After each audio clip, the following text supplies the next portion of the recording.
দর্শক, আপনি যদি বিনা পয়সায় কঠিন কাজগুলো সহজভাবে করতে চান তাহলে এই বুদ্ধির রাজার এই লোকটার কিন্তু সকল বুদ্ধির যে পদ্ধতি সেগুলো অবলম্বন করতে পারেন। দারুণ বুদ্ধি, পুরোপুরি ভিডিওটা দেখতে থাকুন। শুরুতে দেখতে পাচ্ছেন এই লোকটা বস্তা থেকে চাল বের করছে। কত সুন্দর একটা পদ্ধতি, বুদ্ধি খাটিয়েছে। সে একটা বোতল জাস্ট কেটে বস্তার সাথে লাগিয়েছে, হয়ে গেল, আবার লাগিয়ে দিল।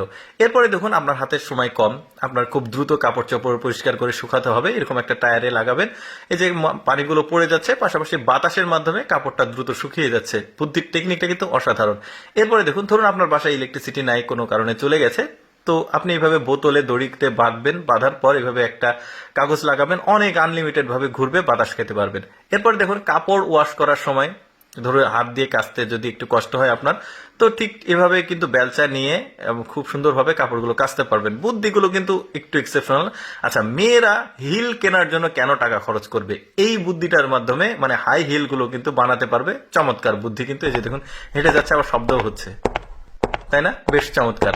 তো তারপরে দেখুন এই লোকটা যে বুদ্ধিটা করেছে, ধরুন আপনার এলাকাতে একটু বৃষ্টি হয়েছে বা জলবদ্ধতা তৈরি হয়েছে, এই বুদ্ধিটা খাটিয়ে কিন্তু আপনি জুতাটা বা স্যান্ডেল তৈরি করতে পারবেন, আপনার গায়ে পানি পড়বে না। আচ্ছা, প্র্যাকটিক্যালি যদি দেখাই, এই যে দেখতে পাচ্ছেন এক ভদ্রলোক তার স্ত্রীকে ঘাড়ে করে নিয়ে এই বুদ্ধিটা অবলম্বন করে জুতাটা দিয়ে কিন্তু রাস্তাটা পার হয়ে গেল। বেশ চমৎকার ছিল কিন্তু ব্যাপারটা। এরপরে ধরুন আপনার বাসায় ইঁদুরের যদি কল থাকে, মাছ ধরার জন্য কিন্তু ইঁদুর ধরার যে জাতা কলটা, এটা এভাবে খাবার দিয়ে পুকুরে দিবেন। এই যে দেখুন ঠাস করে লেগেছে, লেগে কিন্তু মাছটা উঠে আসছে। কি চমৎকার বুদ্ধি, ইঁদুর কল দিয়ে আসলে মাছ ধরা। এরপরে দেখুন প্লাস্টিকের ওয়ান টাইম বোতলগুলো কিন্তু একটা সঙ্গে আরেকটা লেগে থাকে, খোলা খুবই মুশকিল হয়। এভাবে একটা বোতল কেটে রাখবেন, নিচ থেকে টান দেবেন, বেশ চমৎকার হয়ে গেল।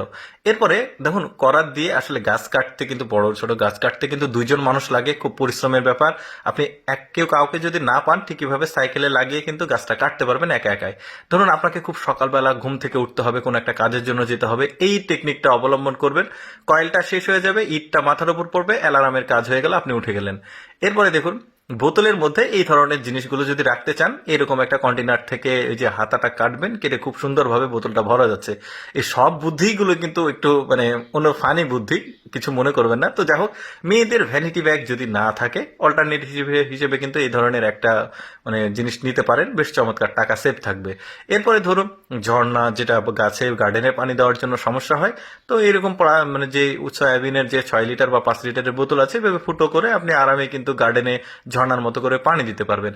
গরম পানি দিয়ে যদি আপনি থালা বাসন মাজতে চান, আর গরম পানির যদি ব্যবস্থা না থাকে, এরকম একটা পাইপের নিচে মোমবাতি জ্বালিয়ে দিন, আরামে কিন্তু আপনি গরম পানিটা পেয়ে যাচ্ছেন। চমৎকার বুদ্ধি। আমি সবসময় চেষ্টা করি আপনাদের সামনে একটু এক্সেপশনাল ভিডিওগুলো উপস্থাপন করার। ভালো লাগলে লেটস গো ফেসবুক পেজটি ফলো করবেন। আজকের ভিডিওটি কেমন লাগলো কমেন্ট করে জানাবেন।